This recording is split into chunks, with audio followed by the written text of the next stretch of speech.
Thank you, Madam Speaker. I support full comprehensive immigration reform.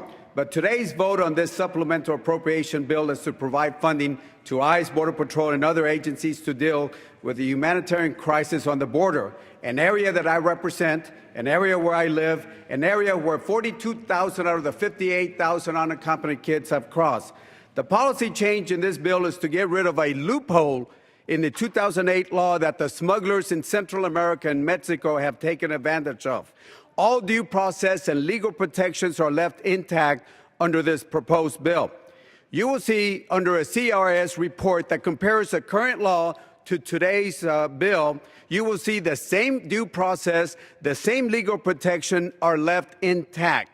In fact, I respectfully ask my colleagues in opposition to show me specifically where there's due process and legal protection is taken away out of the bill.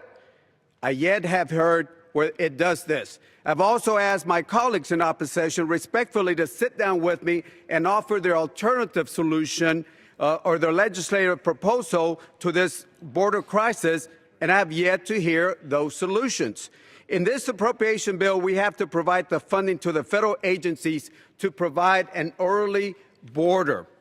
But we cannot no longer afford to play defense on the 1-yard line called the U.S.-Mexico border. We need to play defense on the 20-yard line, and this is why working with the Central American countries, working with Mexico to address the core issues and to fix and to fight the smugglers is vital. I want to thank the men and women on the border that have defended our homeland, and I want to thank the border communities, the churches, and the nonprofits that have done so much to help these folks at the border. In fact, I want to thank the chairman for allowing a provision for the border communities to seek reimbursement for the allowable expenses under this bill. We cannot leave Washington today without putting the resources and the policy change to address the border crisis. We're sent here to address not the easy problems, but to address the hard problems. John F. Kennedy. I yield the gentleman another minute. Okay. The gentleman is yielded another minute. Thank you, Mr. Chairman. We're sent here to Washington not to address the easy problems, but to address the difficult problems that this nation is facing. When President John F. Kennedy was faced with a very difficult crisis, he said, "I'm not looking for a Republican answer or for a Democratic answer.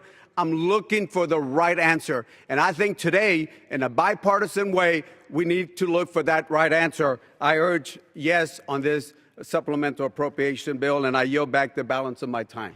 The